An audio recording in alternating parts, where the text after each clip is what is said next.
চোখের পানি ফেলে আল্লাহকে বলো, মাওলা বহুদিন তোমাকে নারাজ করেছি, আজ ওয়াদা করছি আর তোমাকে নারাজ করব না। আল্লাহ বলবে, বান্দা আমি এখনই তোর পেছনের সব মাফ করে দিলাম। আল্লাহ বলে, বান্দা তুমি যদি রাত্রে আসো আমি রাত্রেই আসবো, তুমি যদি দিনে আসো আমি দিনেই আসবো। গুনাহ নিয়ে আসবা মাফ চাইতে রাতে, আমি আল্লাহ মাগফিরাত নিয়ে আসবো রাতে। তুমি আসবে যখন, আমি আসবো তখন। তুমি আসবা এক বিগত, আমি আসবো এক হাত। তুমি আসবা এক হাত, আমি আসবো দুই হাত। তুমি আসবা হাঁটতে হাঁটতে, আমি আসবো দৌড়তে দৌড়তে। আও না বান্দা, আও, দেও সেজদা দাও, গোলামি করো, বন্দেগী করো, আমাকে ডাকে। কেন ভুলে গেল বান্দা? মা গাররাক, মা গাররাক। আল্লাহ বলছে কোরআনে, মা গাররাক। এই মানুষ, এই আমার বান্দা, কেন আমারে ভুলে গেল? কেন ভুলে গেল? আমি কি সৃষ্টি করি নাই? আমি কি অঙ্গ প্রত্যঙ্গ দেই নাই? আমি কি এমন সুন্দর সুঠাম স্বাস্থ্য বানাই নাই? আমি কি এই চমৎকার চেহারার আকৃতি দেই নাই? আমি কি দুইটা চোখ দেই নাই? আমি কি একটা জিহ্বা দেই নাই? আমি কি দুইটা ঠোঁট দেই নাই? আমি কি তোমাকে বানাই নাই? বলে বলো না ছেলেরা, উত্তর দাও ভাই, রাত গভীরে উত্তর দাও। গভীর রাত, এখন কোটি কোটি মানুষ ঘুমায় গেছে। তুমি এখন বলো ইনসাফের সাথে, কত নারী দেখলে স্বপ্ন মিটবে? কত উলঙ্গ ছবি দেখলে তোমার তৃপ্তি হবে? হ্যাঁ, মোবাইলে কত নগ্ন ছবি দেখলে তোমার আউশ মিটবে? বলো ভাইয়া, বলো বলো বলো, একটা ছেলে বলো। পৃথিবীর কত লক্ষ নারী দেখলে তোমার আর দেখতে মন চাইবে না? কত উলঙ্গ ছবি দেখলে তোমার আর মন চাইবে না? যে মদখোর, যে নেশাখোর, সে তো আটলান্টিক মহাসাগরের ভরা মদ খেলেও তার তৃপ্তি হবে। যে জুয়ারি, সে জুয়া খেলতে খেলতে তার যদি ভিটা মাটি বউ বাচ্চাও দিয়া দেয়, তারপরেও তার জুয়ার নেশা যাবে।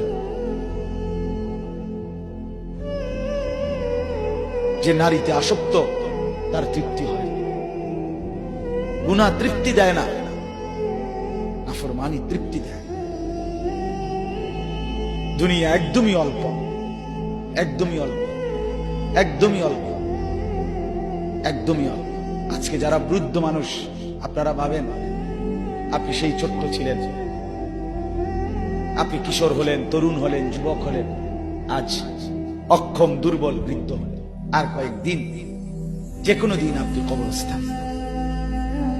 আজকের যুবক ভাই, তুমি ভাবো, তুমি তো প্রথম দিন যুবক ছিলে না, এক ছোট্ট কোলের বাচ্চা ছিলে। আজ তুমি ধীরে ধীরে তোমার সেই শিশুকাল চলে গেল, কিশোরকাল চলে গেল, তরুণ কালও চলে গেল। তাহলে পিছনের এই সময় যেহেতু গেছে, তো ধরে নাও যৌবন কালও চলে যাবে। কোন সন্দেহ, কোন সন্দেহ। বন্ধু আমার, নষ্ট হইও না, নষ্ট হইও না। জীবন বড় দামি, সময় বড় দামি, হায়াত বড়ই দামি। এত সুন্দর যৌবন নষ্ট করে দিও না। হাদিসের মধ্যে আছে, আল্লাহর নবী সাল্লাল্লাহু আলাইহি সাল্লাম বলছিলেন, লাকাদ হামামতু আন আবুরা ফিতিয়াতি, আমার মন চায় আমার যুবকদেরকে সঙ্গে নিয়ে আমি ঘরে যারা নামাজ পড়ে আমি তাদেরকে বের করে আনি, অথবা আমি তাদেরকে আগুন দিয়ে ঘর সহ জ্বালিয়ে দেই। নবীজির হাদিস এটা।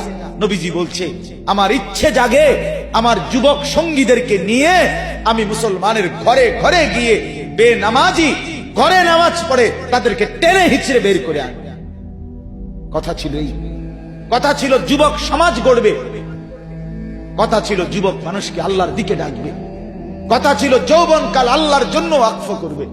আজ দিয়া দিছে নারীর কাছে, জিনার ব্যভিচারের কাছে, মদ আর জুয়ার কাছে, মোবাইলের কাছে।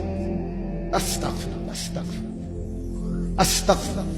এক নারী এত দরকার, এক মেয়ে এত দরকার যে দুনিয়া ভুলতে হবে, আখিরাত ভুলে যেতে হবে, সমাজ ভুলে যেতে হবে।